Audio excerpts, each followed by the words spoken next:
This is Lois from the monthly meeting of Friends of Philadelphia. I'm happy to introduce Don Badgley, a poet who will be talking about his experiments in his life to communicate the light in each of us. It's wonderful to be here, and I will tell you right now that it's the first time in my life I've been introduced as a poet. and it warmed my heart. May it not be the last. I would like to begin in a moment of stillness. It helps me find my way. I'm sure you're all familiar with that technique, and I'll speak out of the silence.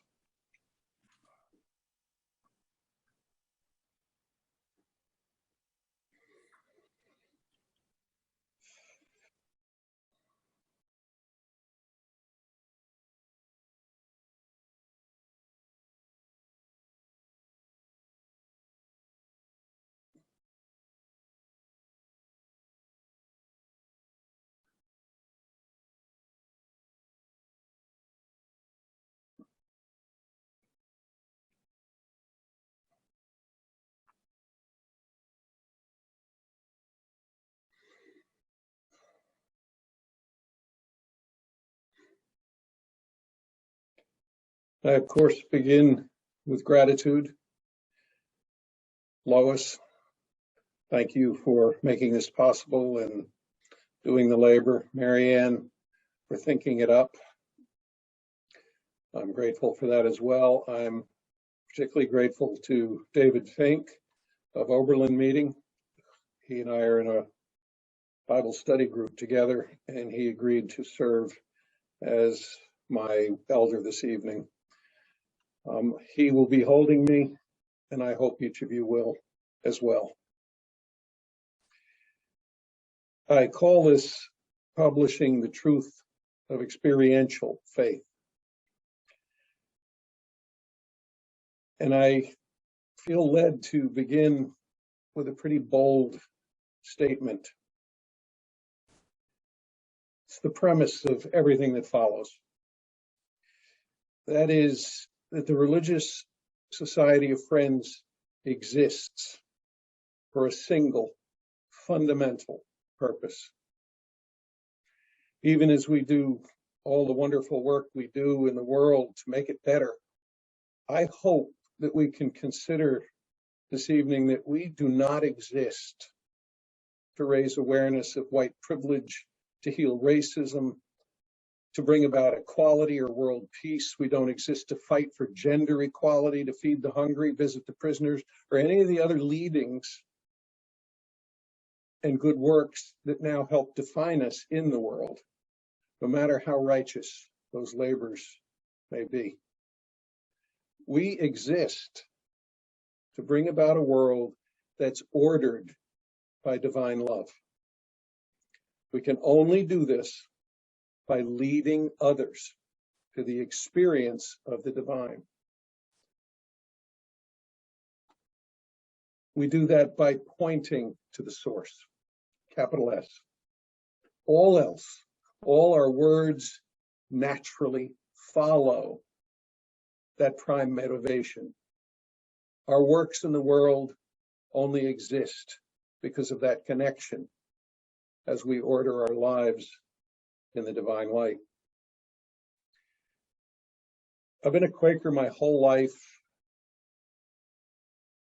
and it seems clear to me that as Quakers, friends, we are very consistent in our descriptions of our Quaker testimonies and our history. I think we sometimes struggle to agree on what unifies us in our present day faith and worship.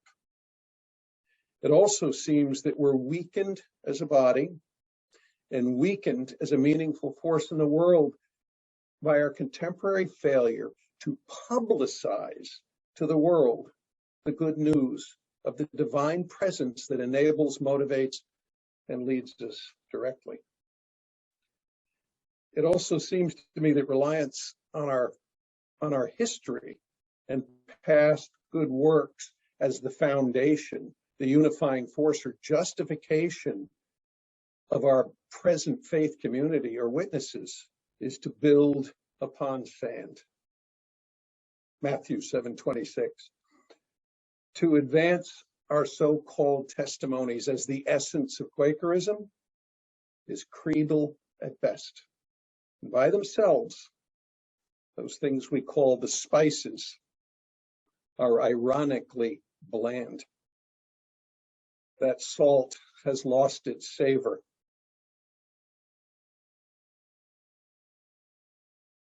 Back in the 17th century, a Japanese poet and a contemporary of George Fox, they lived in the same time period. Basho, the poet from Japan, pointed to the truth. Do not seek to follow in the footsteps of wise men of old. Seek what they sought. And then here, on the other side of the planet, and a few years earlier, Quaker Francis Haugill said this: people substitute tradition for the living experience of the love of God. They talk and think as though walking with God was attained by walking in the footsteps of people who walked with God.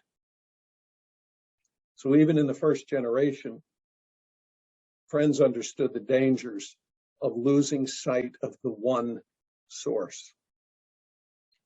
Basho, Haugill, same moment, same concept, same source. Then about 300 years later, a fellow most of us have heard of named Rufus Jones said this: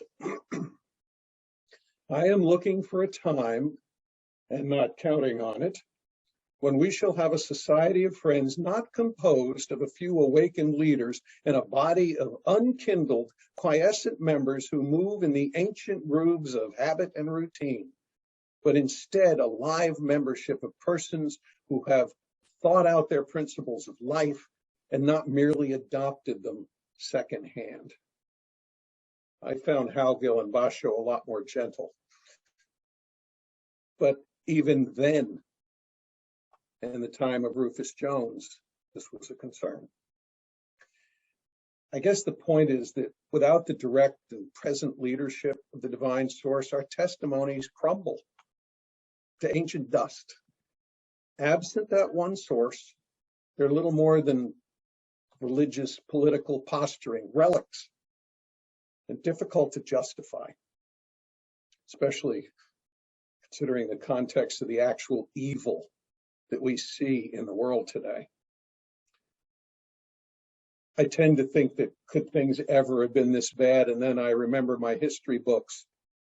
And in 1945, the end of World War II, 71 million human beings had died in that war.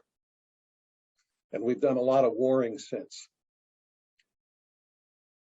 So I guess the point is, when we testify to the world about the life-altering truths that originate in our experience of the divine presence, that testimony is imbued with a vital, even miraculous power.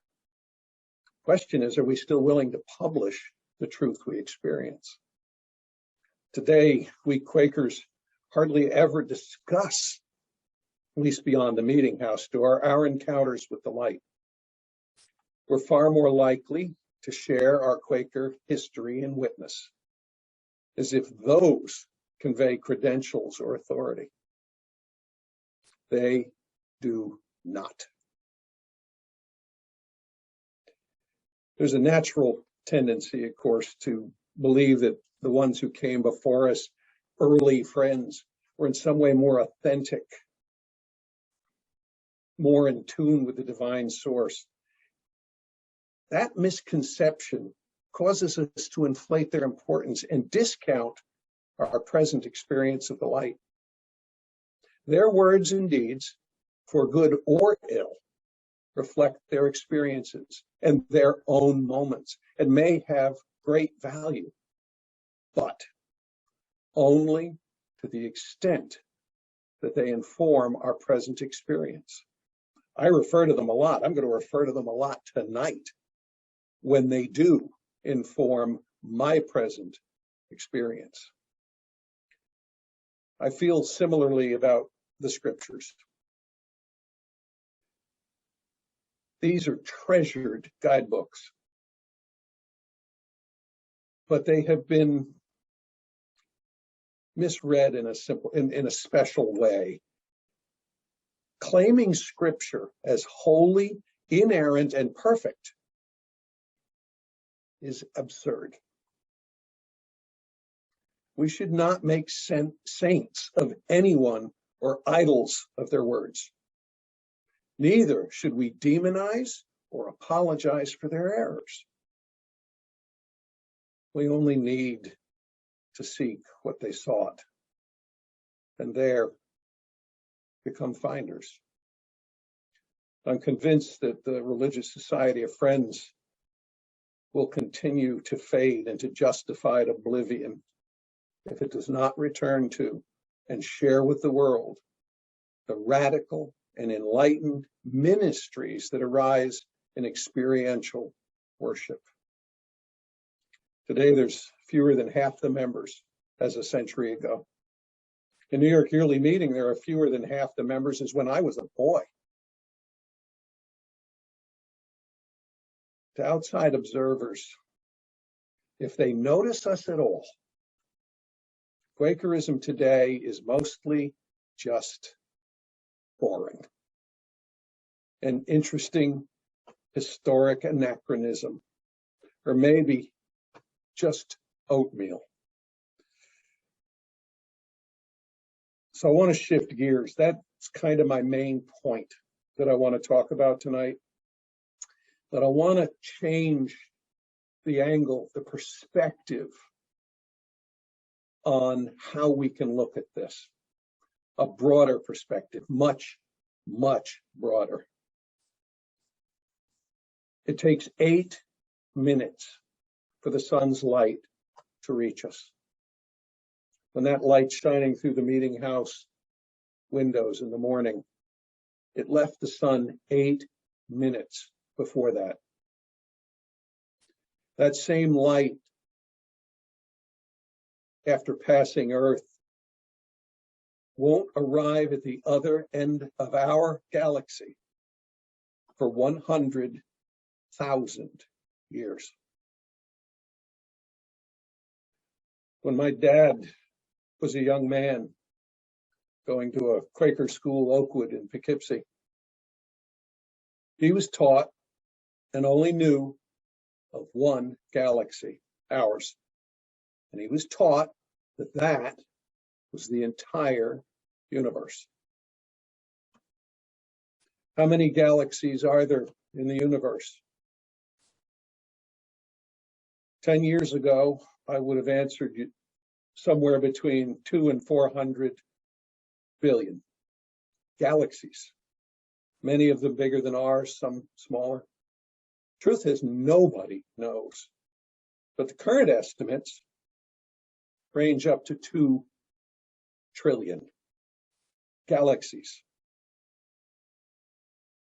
Frankly, for this person, it's incomprehensible. Incomprehensible. The mathematicians create this, the physicists. They put numbers on it. David understands it better than I do. But it's incomprehensible to me. 2,000 billion galaxies? We continue to learn. I wonder what we don't know. I wonder. And wonder itself is an absolute miracle, a manifestation of the divine. Think about it. Carl Sagan said one of the great phrases, the universe has become aware of itself.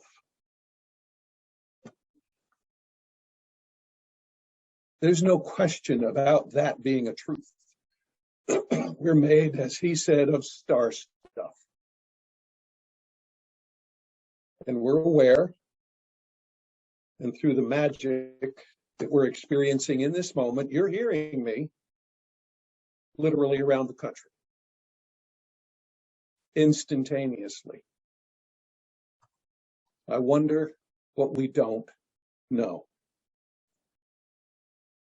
So, with that broader view, that incomprehensible infinity of the universe, think again about the 370 years or so of Quakerism.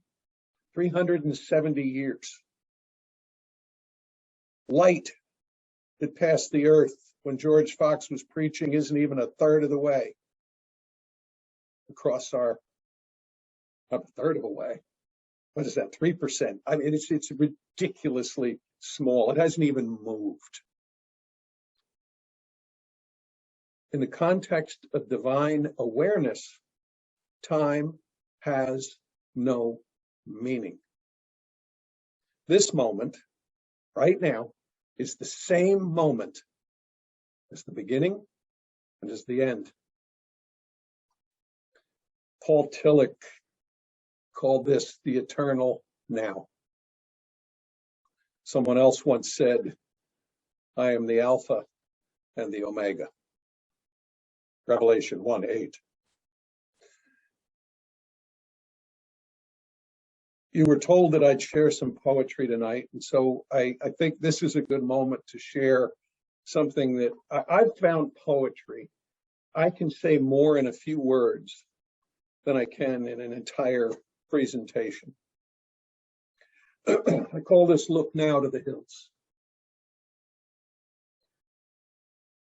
Look now to the hills, and there to the mountains beyond, ancient profiles smoothed and rounded by time beyond human existence. Look there when lamenting your suffering. Look there when filled with self-importance. Lift your eyes to the clouds beyond and to the sky beyond and the unseen stars beyond. Look to galaxies, uncountable and receding forever. And then, sufficiently humbled, look within and witness the miracle of knowing, of awareness, and of life, and of love. And there, behold the infinite and essential truth preceding all else. And then, lift again your eyes to the hills.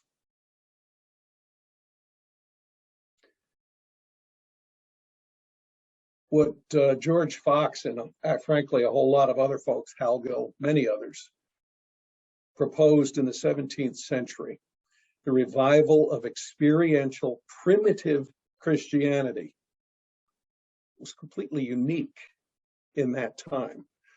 What he discovered experimentally was the direct experience of what he called the Spirit of Christ, alive and eternal within him. For this Quaker, that to me is the definition of resurrection. But that's another whole conversation for another day.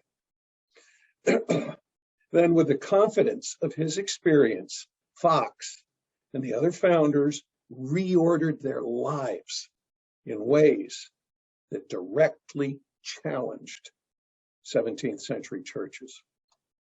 They abandoned the creeds. They abandoned priests and their dogmas, hierarchies, outward forms, beliefs, and notions.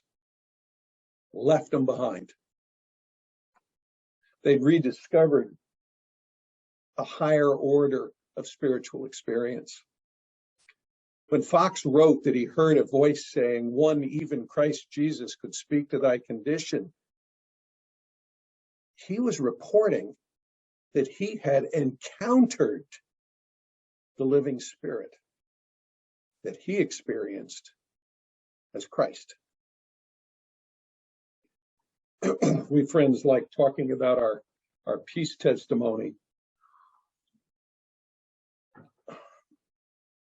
In his letter to Charles II, we find what, for me, are the most important words Fox ever wrote. 12 words. The Spirit of Christ by which we are guided is not changeable. That Spirit, whatever you name it, is not changeable. And those first Quakers just would not cede to the churches what he experienced, what they experienced, and named the Spirit of Christ. Neither should we. What we seek and discover in waiting stillness is what it is, no matter what we may name it. It's the same eternal divine source and moment that Yeshua ben Yosef, Jesus, Jewish, first century wisdom teacher, the same thing he experienced and was guided by. And he never once called it the Spirit of Christ. Neither did he call himself God, ever. He did apparently say at one time to call him friend. If the divine presence exists, and I know from my experience that it does, then it's eternal, and indeed timeless and unchangeable. My faith arises there, and I'm convinced that this experience is the only foundation upon which the Religious Society of Friends can grow and thrive. Just as it was 370 years ago, or 2,000 years ago, or 100,000 years ago. So we gather to seek the divine experience together as community. You know, Jesus, as I understand it, didn't ever propose a new religion. Essentially said to love God and one another. For me, the entire ministry is in Matthew 5, the Beatitudes. The churches have largely abandoned that, unfortunately. We can argue about what he was or what he did, argue about that for the rest of time, but without question, inarguable, his ministry changed the world. That first century ministry and its divine source are both directly responsible for the creation of the Religious Society of Friends. And without both of those, Quakerism will continue to fade toward oblivion. One man's opinion. For me, I struggle even using the word God because it's so heavily laden with baggage.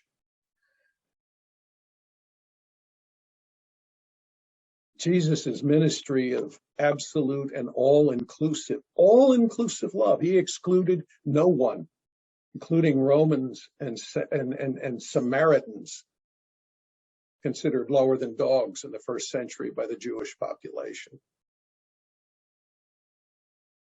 This arose from his experience of the one he called Abba, Father, but closer to Daddy than Father, an intimate name. He never said a single word about what we must believe or what religion we must practice. Not one word. That concept was invented by the church decades, even centuries later.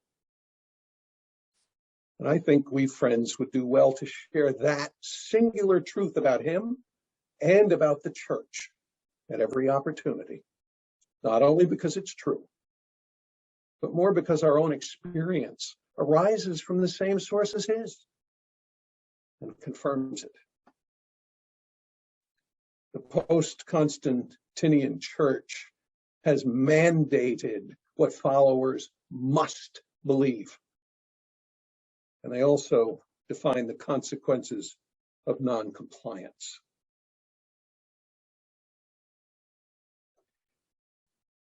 In the experiential faith community, simple, unquestioning and mandated belief is exposed as a shallow pond at the edges of an infinite sea of living experience.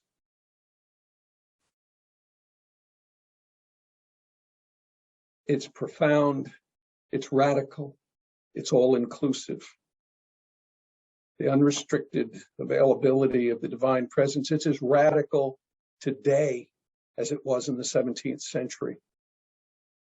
It's the essence and genius of Friends' principles, and there is an enormous and receptive group of seekers waiting to discover it, both outside and inside meeting houses.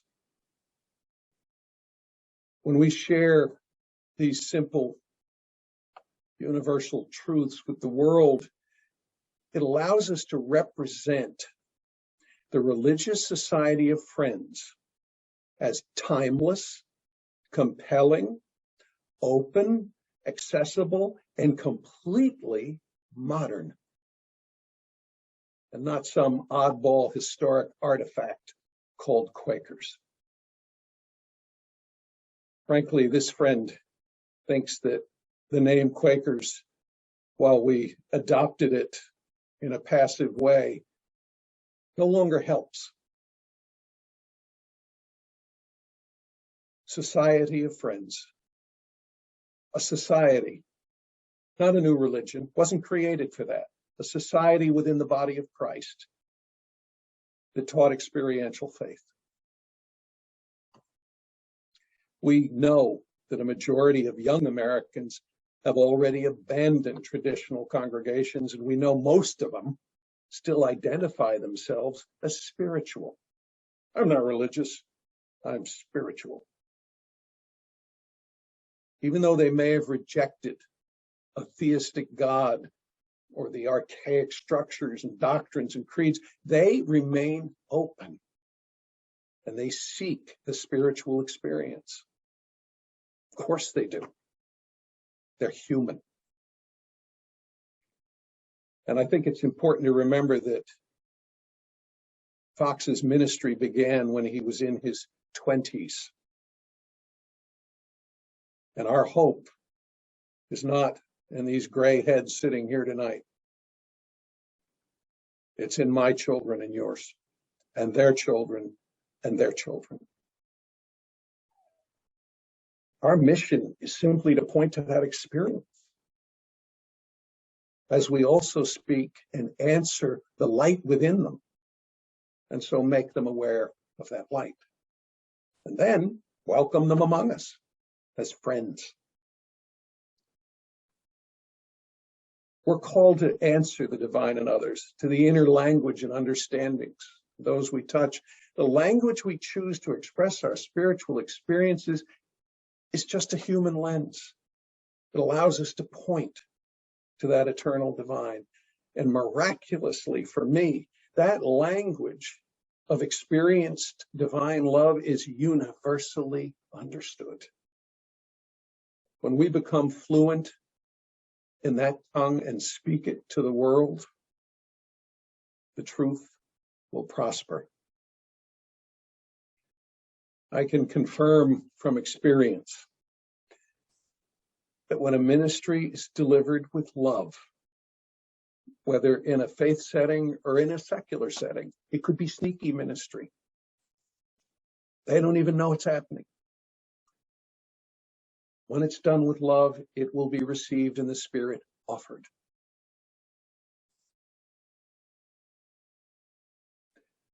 I also think it's important to say that our outreach ministry should not be to recruit new Quakers.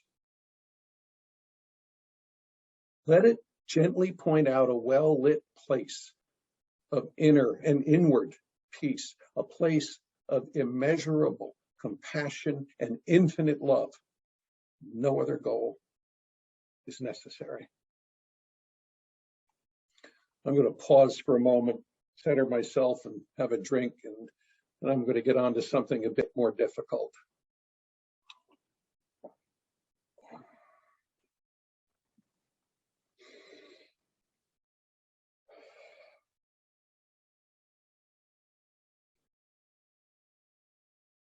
Here in the world, and I use in the world in the same sense that Fox did, millions of human beings, millions, continue to embrace fundamentalist, scripturally literalist, and doctrinally exclusivist churches that offer a welcoming faith community and salvation as a reward in the life to come. Millions find great comfort in belonging to a congregation that declares one true path to God, guarantees heaven to those who walk that narrow way, even as they promise eternal damnation for everyone else. That's seductive stuff. It's profoundly toxic and the diametric opposite of what Jesus taught. It's also, more importantly, the opposite of what we experience in worship. It's quite simply a lie. These communities rarely teach followers how to order their lives through the experience of the divine, but instead teach followers to simplistically believe in believing. There's a profound difference between experiential faith and non-experiential belief. And non-experiential belief is the principal flaw of creedal, hierarchical, and doctrinal religious groups. That may be hard to hear. It makes us uncomfortable. But that hard truth was the foundational to Fox's ministry. It has not changed.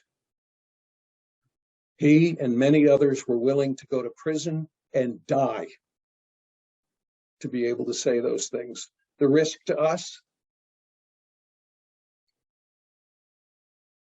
Quakers once had the courage to say these things and to offer an alternative. But now, in the 21st century, we're afraid of being proselytizers. And I ask, whenever I hear that, when is ministry proselytizing? We could do an hour on that. As Rufus Jones, in that quotation earlier, pointed out, that we friends are mostly content to sit quietly in our meetings and hope our lives speak through our works in the world, and I hope they do. If a seeker comes to worship with us, we're likely to share our history and testimonies, and maybe that'll resonate, and the visitor may return to worship again. Had Fox and the other founders taken that passive approach, Quakerism wouldn't have traveled past his village. When any faith community claims that they possess the only true path to God and salvation, that all others are doomed, no matter how lovingly that message is delivered, the seeds of violence and warfare have been sown.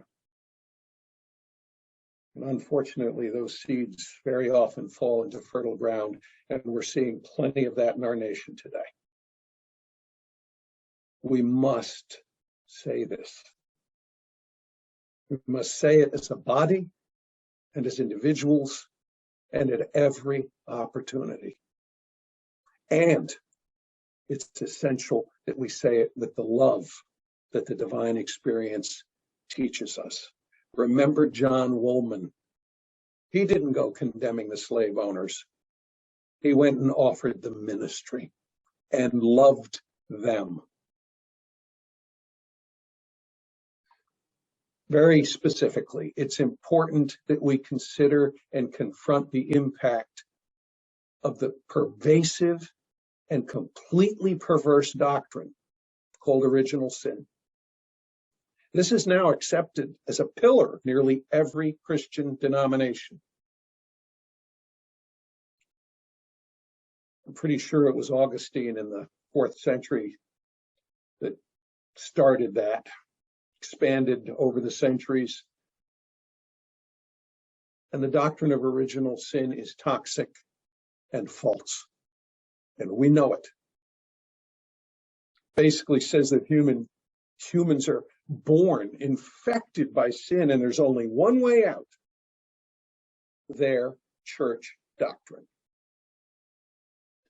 This directly contradicts Jesus and our experience of the light and divine love. Will we ever proactively hold such falsehood in the light? In other words, say it. Share it as ministry. Let's start teaching original blessing instead. Much of the now so-called Christian right have captured and imprisoned Jesus, misrepresented the spirit of Christ, and they wield the resulting religions, creeds, and doctrines like blunt instruments. And they crucify him again with every syllable they utter in support of nationalism, militarism, war, and the acquisition of wealth and power. So how do you confront this concern and share this ministry with love? In silence? We claim a peace testimony. Claiming a peace testimony while keeping silent regarding nationalistic Christian support of war is just as egregious hypocrisy as supporting war while claiming Christ. To testify implies that we speak. Pointing to our testimony of peace, it's lip service. Over the years since I was a conscientious objector during the Vietnam War, I've had people ask me, so, Don, why did you refuse service in the military? For most of those years, my answer is because I'm a Quaker. What a horrible, useless answer. That's not the answer they get anymore. You've heard much of what they will hear if someone makes the mistake of asking them that question again, or maybe it's a good day for them. We have Quaker witness organizations, the alphabet soup. They attempt to influence politics and politicians. Frankly, mostly ineffectual. I understand. We love those organizations. I just think targeting government is often a distraction.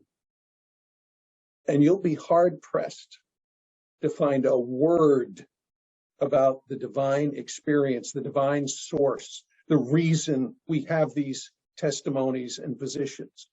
You'll be hard-pressed to find a word about it in their public outreach. On the other hand, if we influence the churches, we also change politics. Change the churches, and we influence the politics of peace, the politics of poverty, the politics of hunger, and every social reform issue we espouse and hold dear. But we have to speak. We Friends have devised a religious society that simply a point of entry, a portal, not the destination. The light we seek, the presence we experience and trust, transcends any religion or intellectual construct. The immanent divine, the inward light that simply is. The divine we discover and rediscover in the stillness of worship is present in the very ground of being and present within the very heart of our entire existence, within and containing this entire incomprehensibly massive universe. Right here, right now, forever, unchangeable. Question is, will we be willing to reconnect that universal truth, not to post-Constantinian Christianity, but rather to its first prophet, Jesus?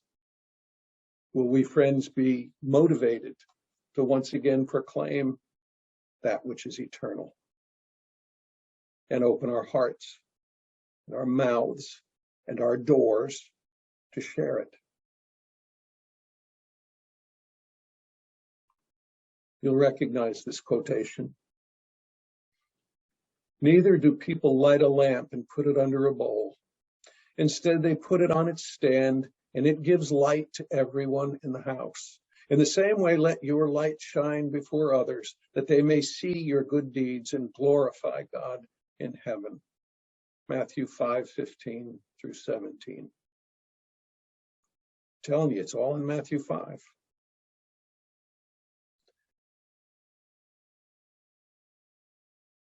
Don Badgley is a long way from the ideals I've been describing today.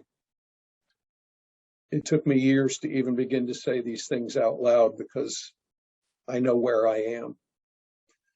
And I may never achieve my goal, but I know where to turn, and so do each of you. So let's seek the stillness beyond the portal of silence, the stillness that gives us the leadings and the courage to share with the world the truth we find there. I'm certain that all we need to do is reach. I'm going to close with two poems. The first is the title poem from a small book I recently published. It's called What is Not a Miracle? What is not a miracle? Must I look to the stars or holy books or measure my poor understanding by the infinite unknown? Must I witness the healing of the lame or blind or the raising of the dead? Is the air I breathe not wonder enough? And is my own clear sight an insufficient gift to perceive the falling leaf or sunlight captured by the dew? Should I discount the scent of rain in spring, or the music of spoken love, or the fullness of the universe just beneath the petal of a rose? Reach. Dear friends, let us reach. Reach toward the stillness. Stillness that reveals the light. Light discovered within. Within the perfect oneness. Oneness with the eternal. Eternal, single moment. Moment of timeless grace.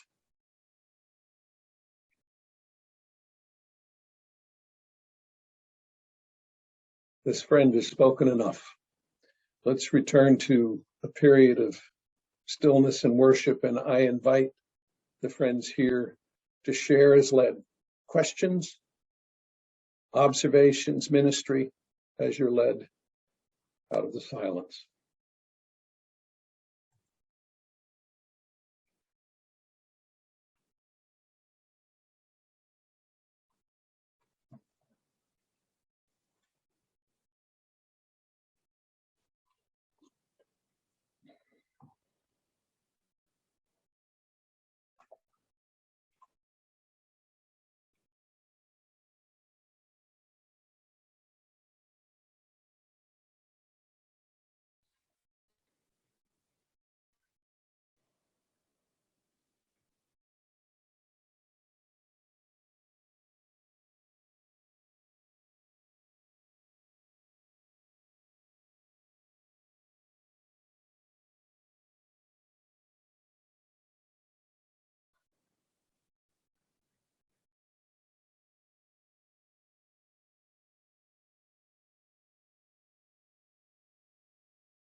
Don, I'd like to begin with a different poem, Prufrock. I have heard the mermaids singing each to each, and how should I begin? And that's my question to you. Having heard the mermaids, what exactly do you tell other people who don't even believe in mermaids?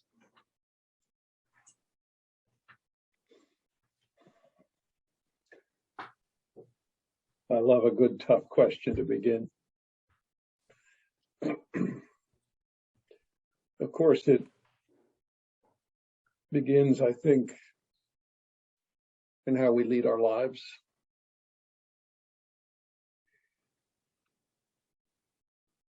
It's difficult to talk about something as ephemeral as the experience of the divine.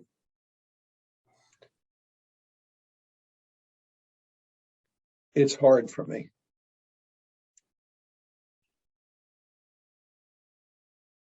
I know that there are many friends who would say that they're not even sure what I'm talking about. They come to meeting for the quiet, for meditation. They like the history, kind of what Rufus was talking about.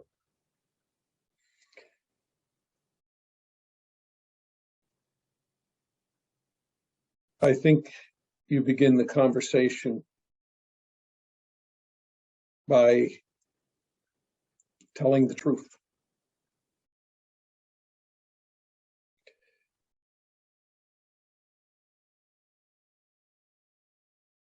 I'm going to look for something.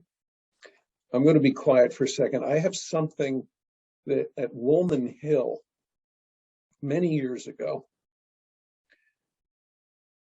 they asked us to create an elevator speech. What would you say if you're going up 20 stories and you have a chance to say what it means to be a Quaker?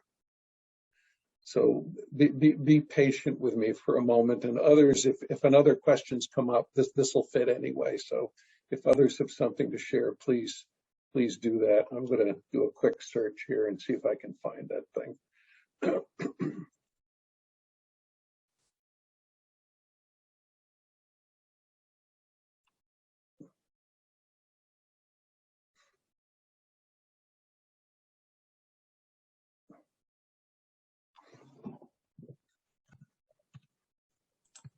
I've been reading a great deal about church history, pre-church history, and I'm just absolutely appalled how the Romans took over Christianity and wrecked it. What's interesting to me is you're talking about the Bible. Now, the Bible is clearly beautiful literature and beautiful poetry, and there's a lot of lovely stuff that's written. Yeah, yesterday there was a report of a Jamaican pastor telling his congregation that women need to submit to their husbands, and therefore the best person to rape is your husband. Oh, that was awful. And he was immediately fired. And I'm thinking, I have been in so many Pentecostal churches where they talk about two things: tithing. If you're not giving 10% of your income to God, you're robbing your church, which of course is what Martin Luther was complaining about. And the second thing they tell you is women have to submit to their husbands. So he actually wasn't saying anything that is said in pulpits all over the place. So I mean, I thought that was that was interesting, that he was made a scapegoat of that. But that's the sort of thing that's in the Bible. You know, Paul says that women must submit to their husbands. So now you're talking about, what are you looking for in the Bible? That's what I want to know. And what are you finding? As I said, the Bible for me is valuable only to the extent that it confirms my present experience. Okay. In the same moment, Right. in the same moment as Jesus, as Fox, as the Buddha, in the same moment, 370 years, please. Right. Our entire existence as human beings, if we live 100 years, is a flicker of sunlight on the snow compared to all that is. I found what I wanted to share, and it may even fit what you're talking about here. In fact, I know that it does. This is the elevator speech that I created for that gathering at Woolman Hill. I have no idea how many years ago.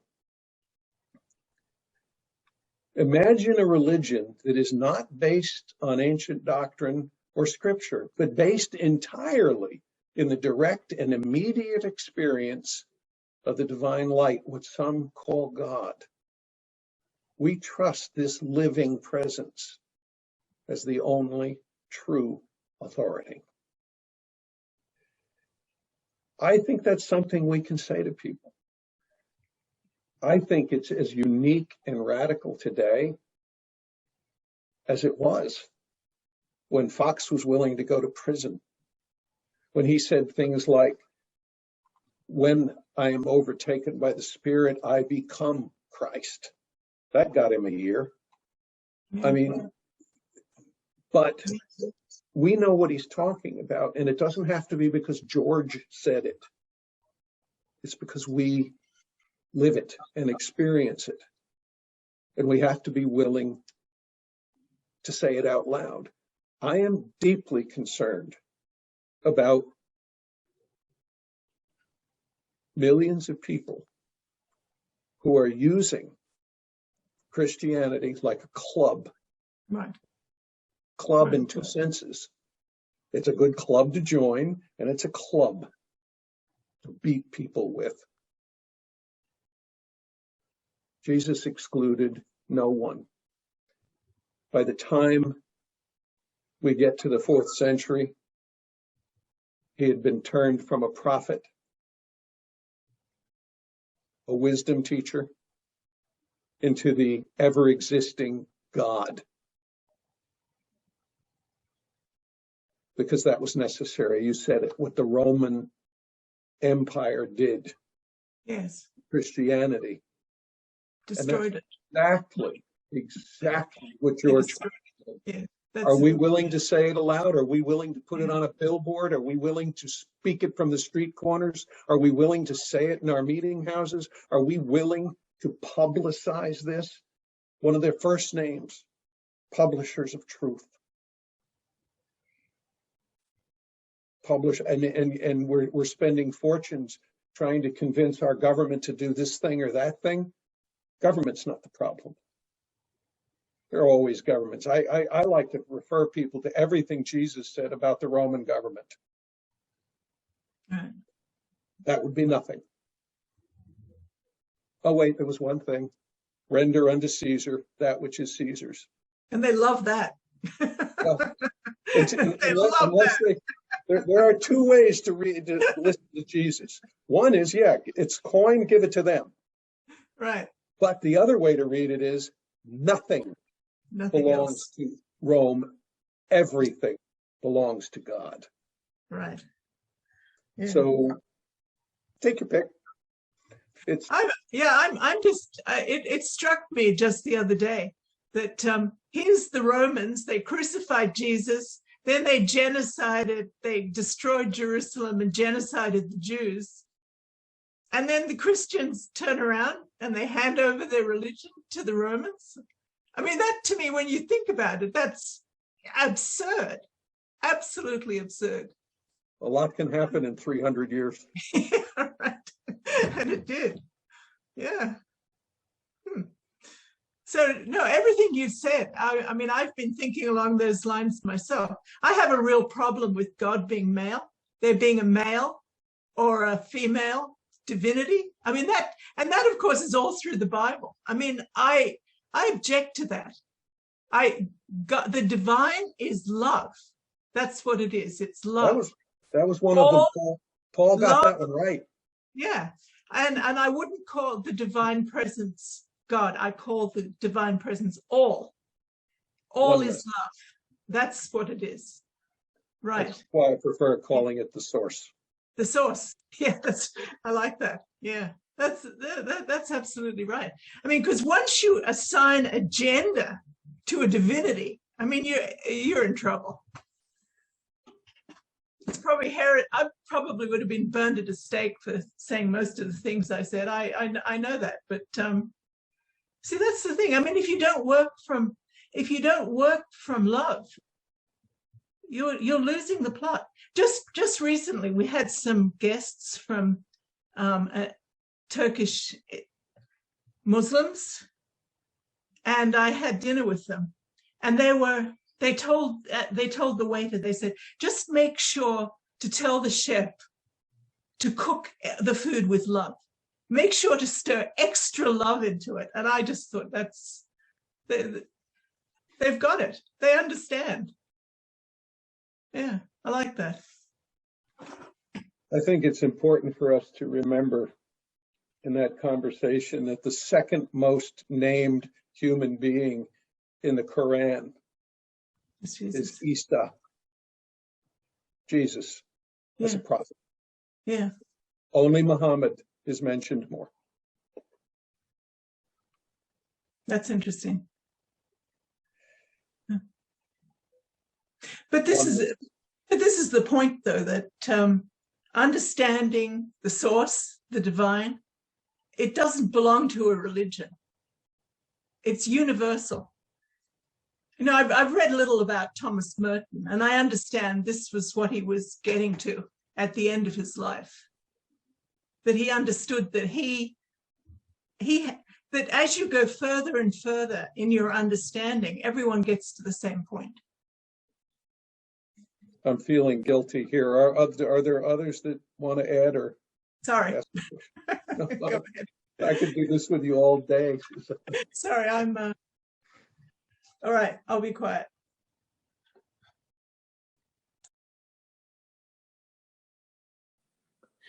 Well, I want to build a little bit from what Susanna was just saying. I always like to listen to Susanna, as many people do. And first about the gender and the personifying of God.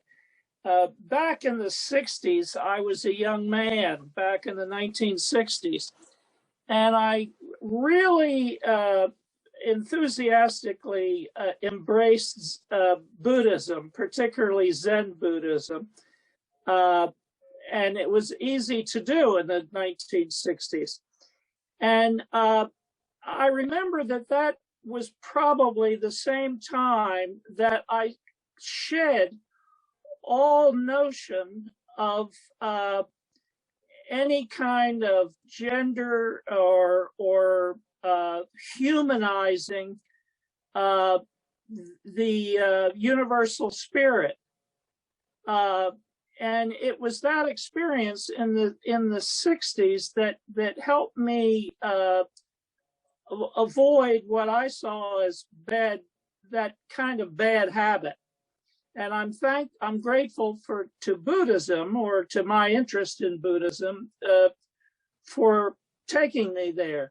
And the other thing, which is probably not related, but maybe, and that is that early in your talk tonight,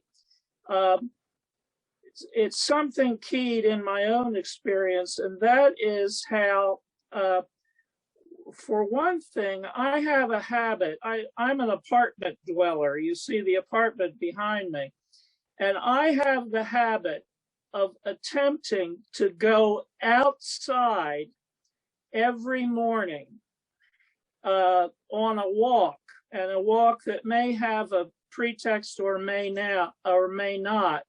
But I notice, and to do it the first thing in the morning, or nearly the first thing in the morning. Obviously, I'm retired. And what I also do is I look up.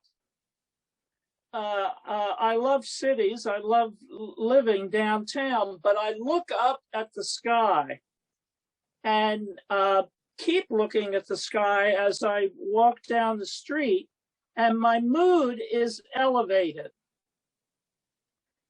Because in that every morning, or nearly every morning, I feel a connection, and I feel no impingement or impediment of buildings and rooms. And that's how I try to start my day and my mood. And I just automatically do it. I don't think about doing it, but I think it gives me some kind of connection that I really need. So that's it. But there was something that you said early in your talk tonight that made me think about that.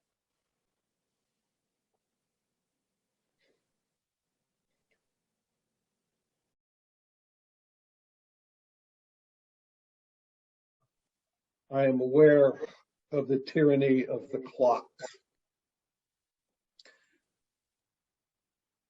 And because of what Tom just said, I want to share something, a quotation that probably none of you have ever heard. We need somebody to mute. We're getting an echo. I'm not sure where that, okay. This is a quotation on God. Now, I said earlier that even the word God makes me squirm because it immediately evokes guy in the sky. Man, gray beard, masculine, separate.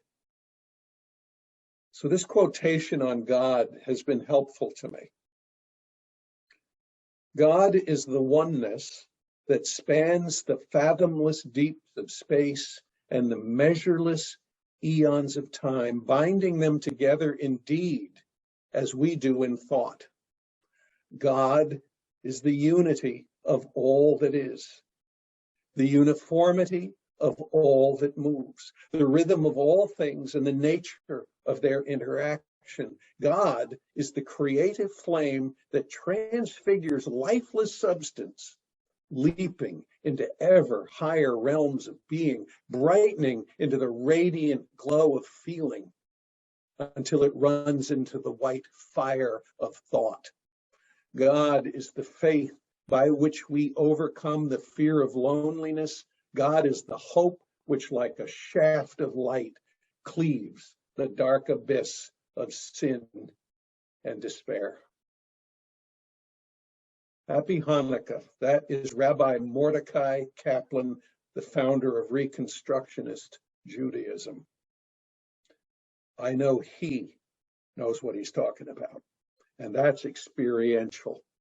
That could not exist unless he had been touched by that divine presence.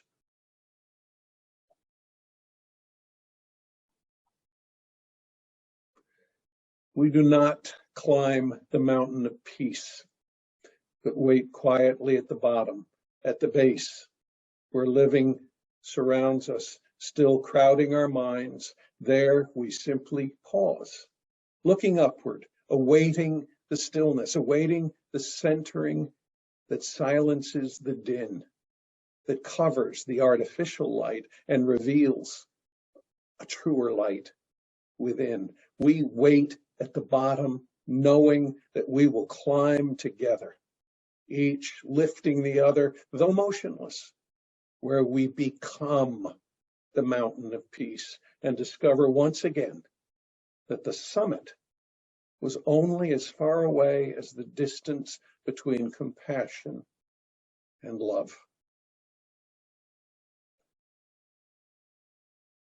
Friends, I am profoundly grateful for this opportunity.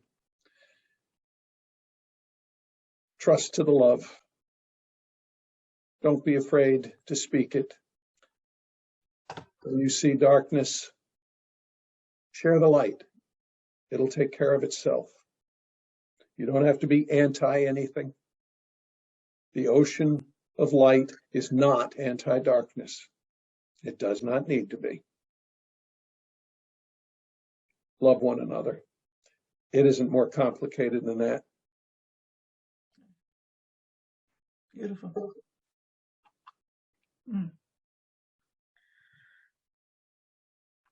This is such a lovely way to spend Hanukkah.